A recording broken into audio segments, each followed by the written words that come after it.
So this session is going to be recorded. This session, why open source marketing needs a race car, and the video will be posted on the Sakai YouTube channel in a little while, probably late next week, I would think.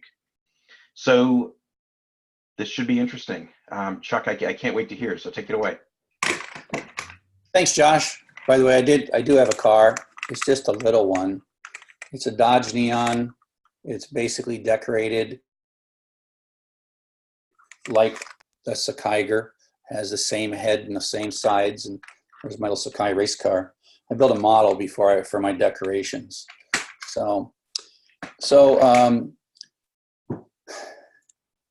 I have a race car. You know, when you are sort of a public person, you end up with this picture that you use everywhere, and I ended up getting a professionally taken photograph with my little number 42 race car.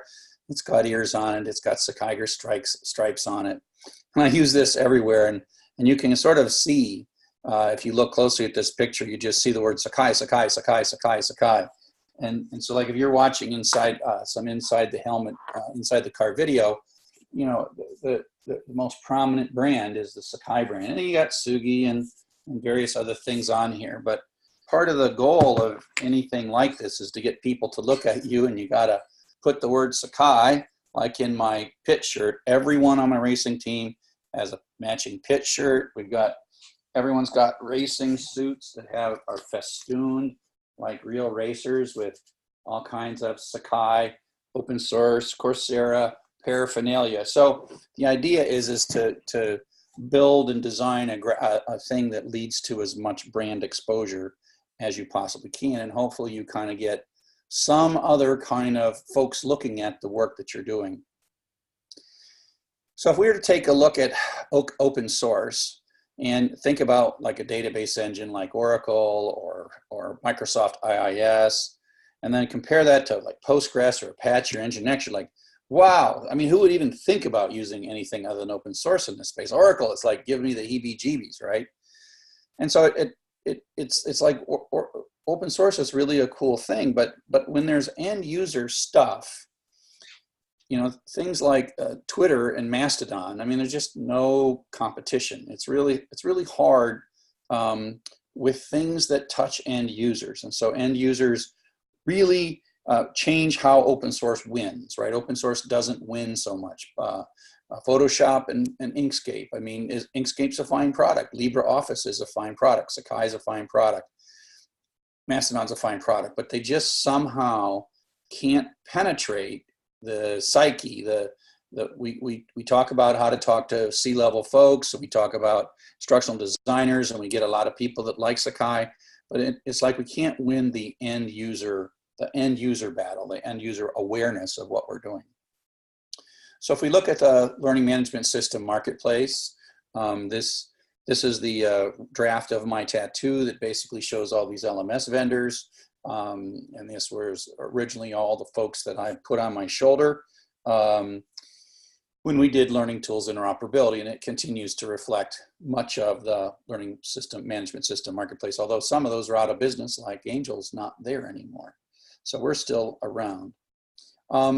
Learning tools interoperability, as Josh mentioned, LTI Advantage and LTI 1.3 is really important. And so that this is a conversation where you can see in this conversation, you've got folks from Blackboard, Canvas, Learning Objects, Desire to Learn, IMS, Turnitin, and again, I put a lot of my energy keeping Sakai at the center of this, and part of it, and Sakai and Sugi were a big part of learning tools interoperability, and I always wear Sakai clothes everywhere I go. It gets kind of annoying. And so,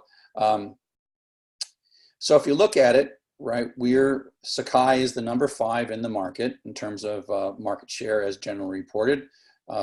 Canvas and Blackboard duke it out for number 1. Moodle's sort of for 1 and 2, Moodle's 3, Desire to Learn is 4, and we are number 5. But we're very small compared to those other folks, although for a long time we weren't that much smaller than Desire to Learn. Now, if you look at this graph is revenue. And if you think about Sakai, Sakai has revenue too if you add up all the companies, right? And Canvas makes about $9 million per market share point, and Sakai makes about $1 million per market share point. And so Canvas could actually be profitable if it could take over the entire Sakai market and have everyone who is Sakai convert to Canvas and then pay Canvas. But we're we're a very valuable market to them. And so if you look at basically the way things work out in a traditional company, in Canvas, the company designs the product, the company builds the product, the company deploys the product, the company develops a marketing strategy, and then it deploys a sales force to, in a sense, blanket the customers. And so, you know, the salespeople talk to the customers, which is a combination of end users, IT professionals, and others. What we're doing in Sakai is really very different, and it means that we end up without a salesperson, right? And so we end up with customers who design our product, customers who build the product, customers who deploy the product, and customers who come up with a marketing strategy, and then customers end up defending the product. So in a sense, they're the salespeople too. And so it's a very weird situation in that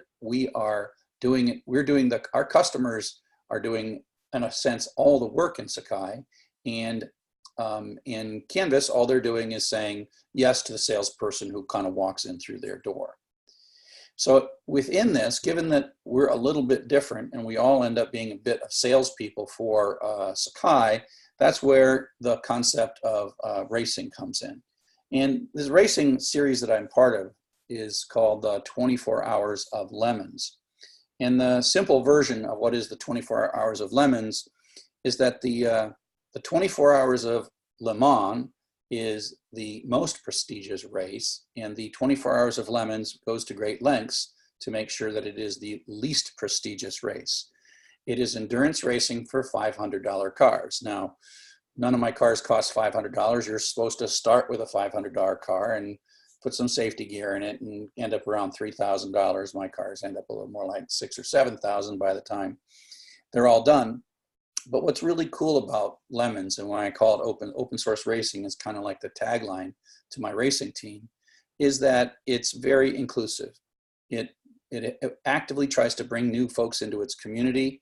The people are far less concerned about individual success than they are about the success of the collective. And so in so many ways, Lemons is like that. I was welcomed 2.5 years ago. My first drive was not even in my own car. People will let other people drive their cars. You sign up and you pay $600 to a team, and you're one of 4 drivers, and you get some driving time, and they teach you the ropes and they show you how to drive a race car, and assuming you kind of know how to steer and shift and stuff like that.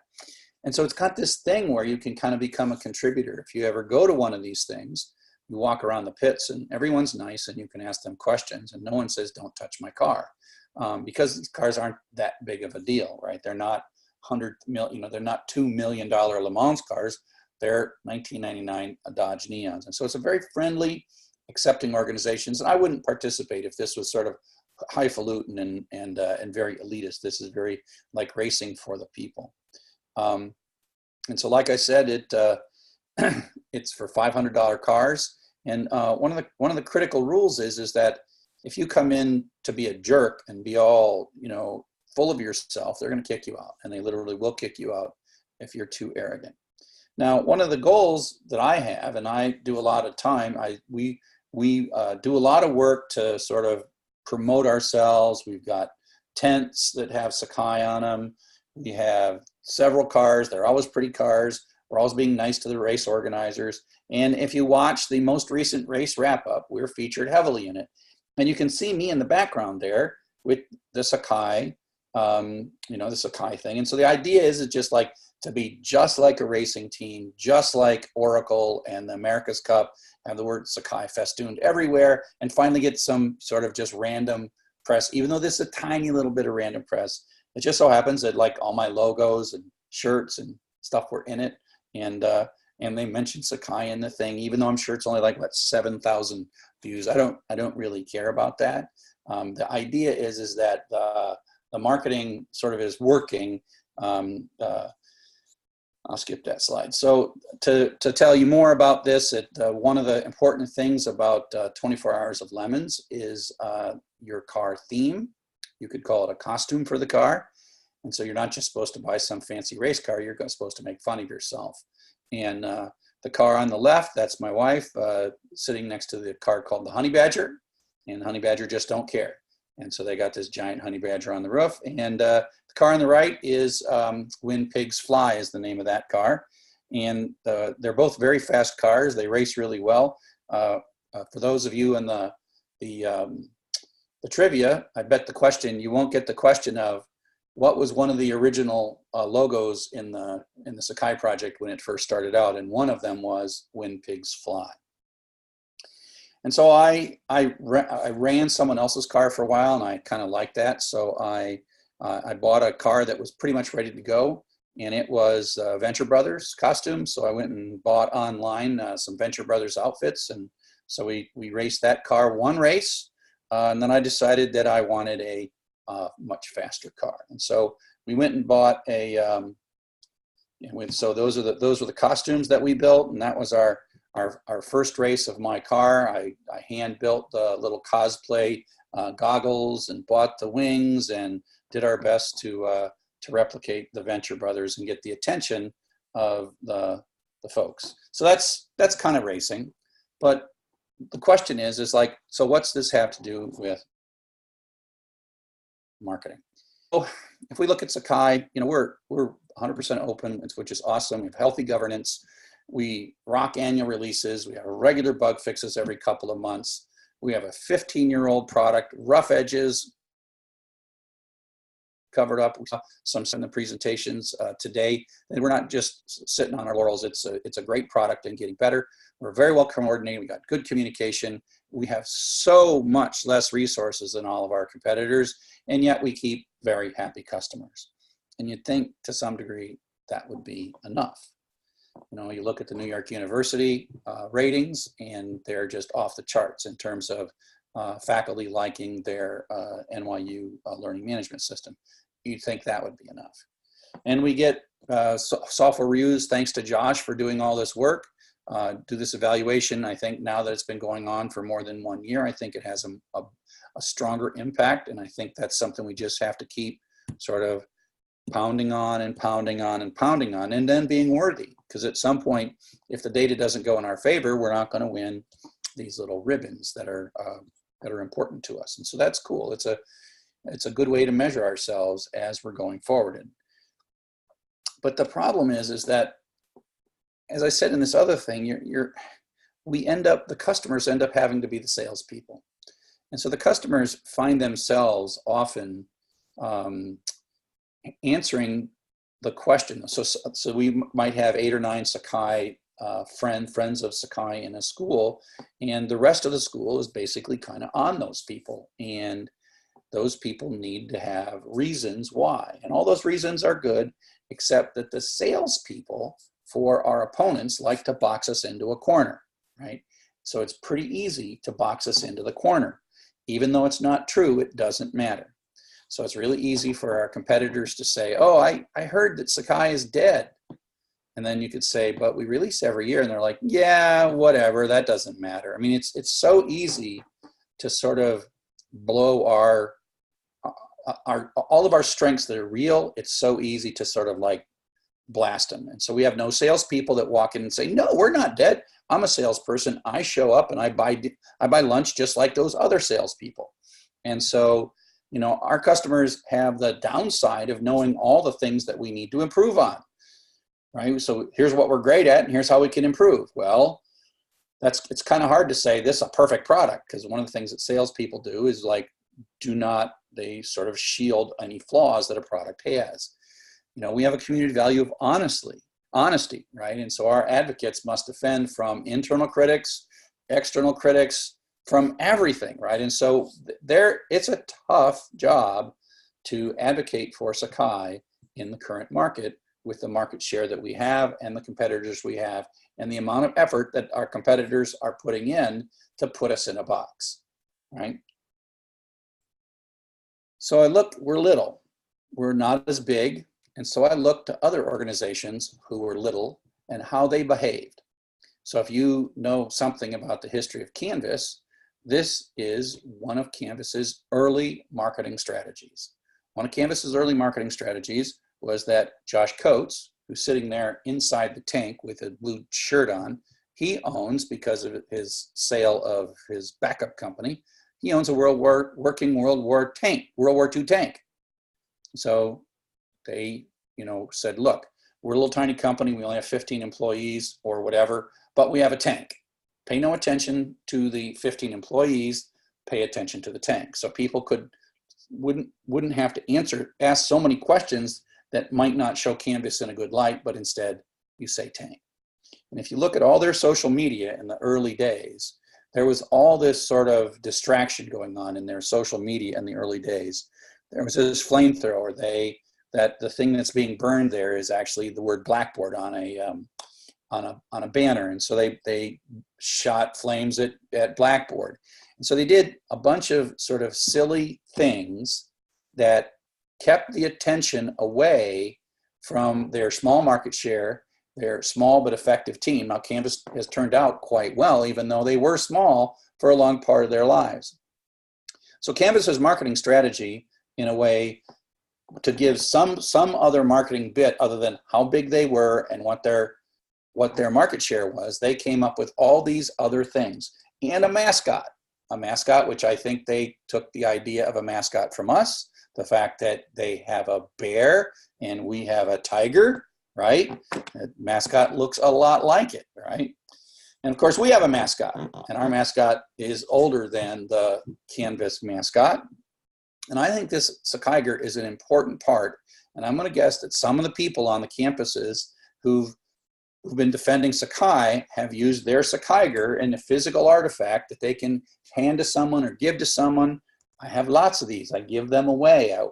This is our little ambassador that can help people understand Sakai. Yeah, there you go, Josh. There you go. Help people understand that Sakai is something tangible. It's not, do you really want to disappoint the Sakaiger? Look how cute that Sakaiger is. Do you want to go to Canvas and make the Sakaiger sad? This Sakaiger will have a sad face. You don't want to do that, right?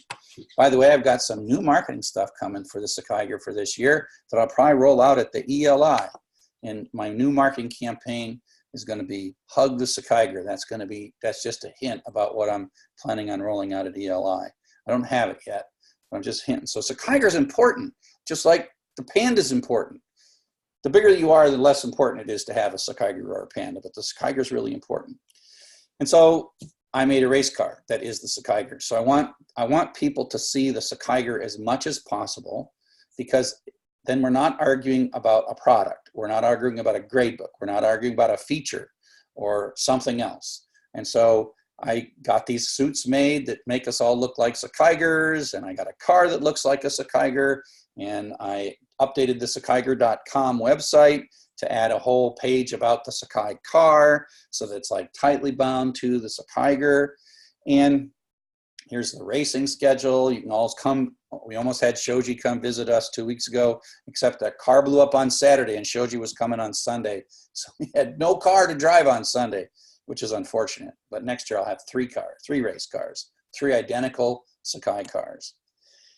The Sakai car has a Twitter account. We do stuff on social media. It gives me excuses to just do a little video. Just like, here's a video. I'm here. This is what's happening today.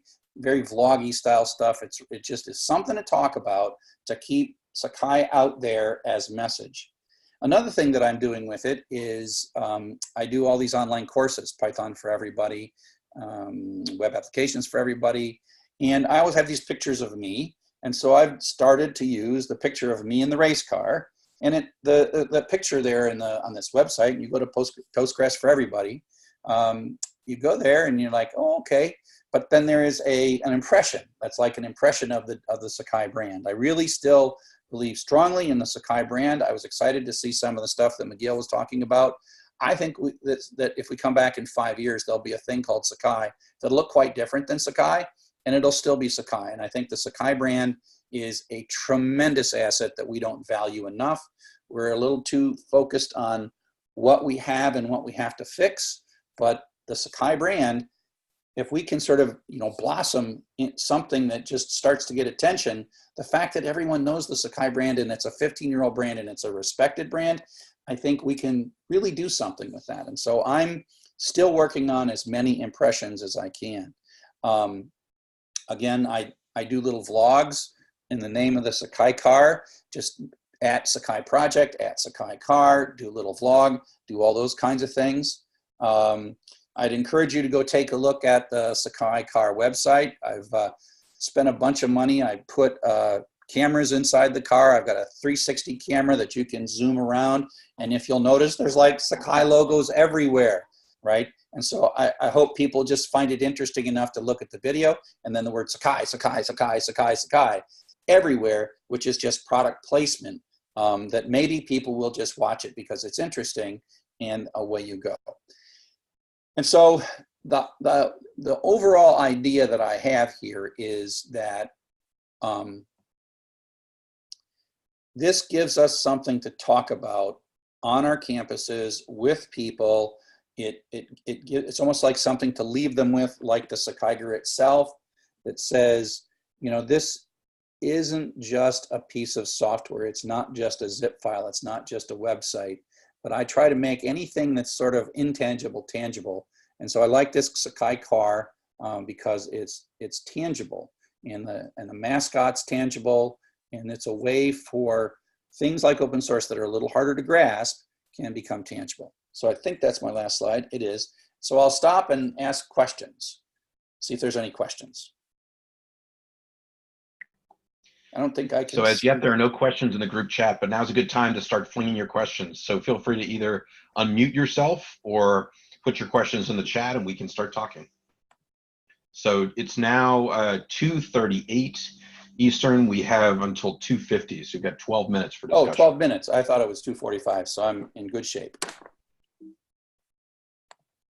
So Chuck? Yes. This is Laura C. from Notre Dame. Hello. Hello. And this has been a fun presentation, but I do have a question for you.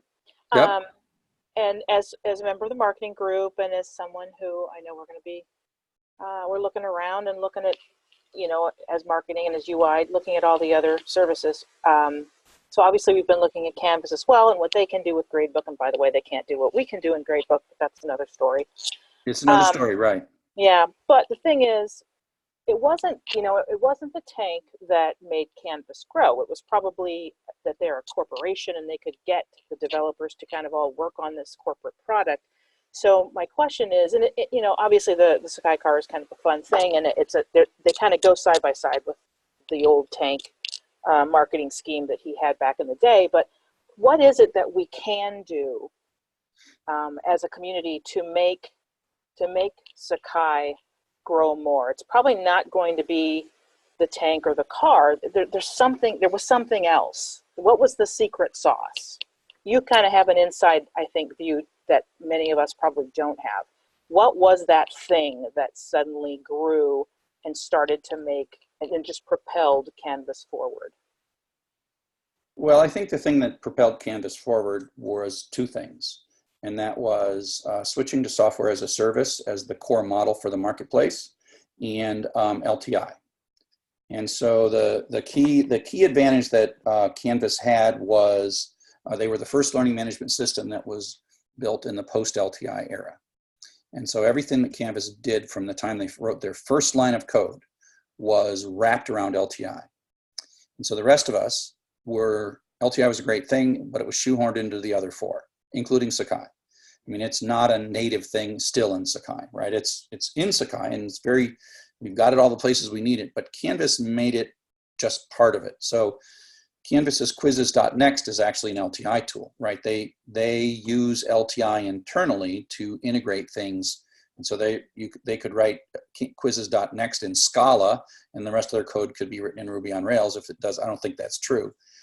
So the first advantage that they had was they started a fresh rewrite with LTI as backdrop. And so that was there. And so the other one was software as service.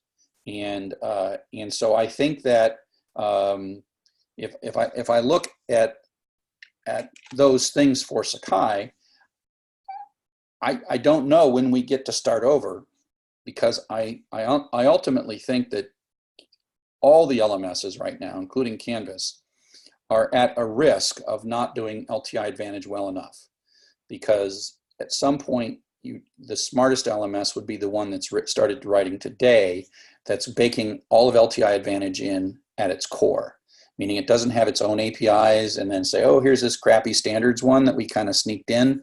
And so I think that making the best use of LTI Advantage, and this is where something like kits, kits is in early days, but I'm really excited about the notion of a ground up effort. But I'm at the same time still excited about continuing Sakai down the path that it goes, because we just see that there's a lot there, and the rewrite, it's too easy to sort of hang your hopes on a rewrite, and that's what happened to us in 2007, 2008, 2009, and 2010, and led to Canvas, in that we hung our hat on a rewrite that never finished, and Canvas did a rewrite that did finish. And so in a sense, they took over our buzz that we had in 2006, 2007. So I do think, though, that there are potentially events in the marketplace that will make it so that Canvas may have to react to the marketplace, and I'm interested in causing that to happen. And I think the biggest thing that I'm going to be doing from a serious marketing for the next year is talking about the long-term ownership of student data, and that is when you outsource all of your services and the student data is owned by somebody else, and that they can sell that to someone else, and eventually you've lost kind of ownership of your critical student activity data. And you might say, oh yeah, I got a contract that says X, Y, and Z, and they're not supposed to do this and they're not supposed to do that. But in the fullness of time, some of those things break down and you've lost control of your student data. And so I think that if I was to think of one serious thing that Canvas is, if I was a stockholder in Canvas, Blackboard, and Desire to Learn, I think the biggest danger is that the market will become interested in the long-term physical possession of the student activity data. And I think the market will become uncomfortable not possessing student activity data. And student activity data is slightly different than email, and it's very different than social media. So if you decide to put stuff on social media, then you're making your own privacy choices. Email, you kind of know it's going to Google. But I think that people, when they're using a learning system, believe that there's a certain intimacy and a higher level of protection when you go to a university, and that university forces you as a contingent upon your graduation to put your personal stuff in this system where the data actually could escape. I think in the next year or two, folks might realize that's a little scary, that, Sakai schools, like the University of Dayton, there's not been a single learning record bit that's left that university. That's kind of nice. A good story. So that's a good story for us to tell moving forward, is we own that data because we use Sakai. Yeah. And so the problem is not, if you look at Canvas and you say, well, Canvas signs FERPA, but what if Canvas is sold to the Chinese government tomorrow morning? You got a FERPA thing, but the Chinese government has all your data. There you go. Now, is Canvas being sold to the Chinese government? Is Blackboard being sold to the Chinese government? This is what I'm talking about long-term, right? The long-term physical possession of data is more important, I think, than saying, oh, I got a contract about that. And as long as Canvas is growing and sexy, they don't want to do anything that's going to be stupid. But if they stop growing, they could do stupid things, right? And the idea that they're going to, without your permission, go mine your data and do artificial intelligence on it, that's a good indication of the kind of thing that possession of the data. If you possess the data and they didn't possess the data, you wouldn't have to tell them, hey, don't do that, because they just couldn't. And in a Sakai school like Dayton, there is no third party who could decide, oh, we're going to scan Dayton's data at this point. We're not. New York University. Nobody can scan New York University's data. It's on servers owned by New York University. So I think that's important, and that's why I think that for the next 2 years is potentially the reason that people might take another look at Sakai. And if we can get them to take another look at Sakai on the grounds of privacy, then I want Sakai to be as awesome as it possibly can be. And that's what the rest of this conference is about. Oh, and by the way, we have a cute kitty, and we have a race car, which makes it so that it feels like you're dealing with a more substantive organization than just a bunch of open source people or code and stuff. And oh, that's really important, but somehow the average end user is almost frightened by that. And it's easier to talk about a race car and a kitty than it is to talk about all the wonderful contributors all over the world who seem to have commit to this thing. And maybe I'm scared about that because I don't understand it. So that's, to me, where things like the race car, things like Oracle doing the World Cup, in America's Cup, those are ways to sort of distract from the potentially anything that's potentially scary, whether it's small or market size or market trends. I mean, we need to be in there based on our merits, but we also need to stay in there based on seeming larger than we are. And that's where the tank and the car and the mascot come in. So it is 2:48. We have 2 minutes until we wrap up. So if anyone has any last minute questions, who's got additional questions for Dr. Chuck that they haven't had a chance to ask yet? That was the 2-minute timer going off in the background, by the way.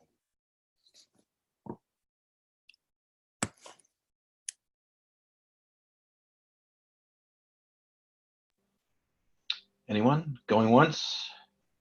Going twice? No one's talking? Huh. Laura's talking. Hi, Laura. Laura's seen the race car. She's been to the racetrack. Anyone is welcome to come. That's why I put the schedule up. Has Laura driven the car? No. Are you going to let me drive the car? You could drive the car on a Friday. I feel like that drive was a a stick? question. Of course I do. Actually, you could just drive the car not at a racetrack. It's street legal. Yeah. And it makes yeah. just as much noise. And we Did also you- have a I'm passenger. sure your neighbors love that. Did you win over the room about why we need a Sakai car? I don't know. I don't hear anyone arguing back. That must mean something.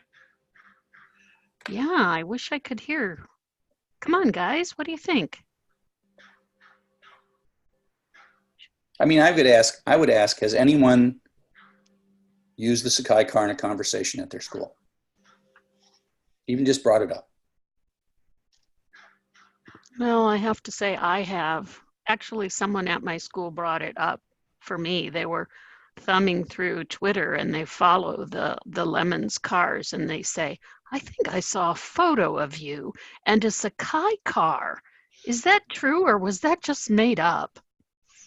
And I had to say, no, that's a real thing. Yeah, and those kind of conversations about our product that are not sort of like, when is that patch of Samago going to make it? Those, I think, are really wonderful conversations to be able to have.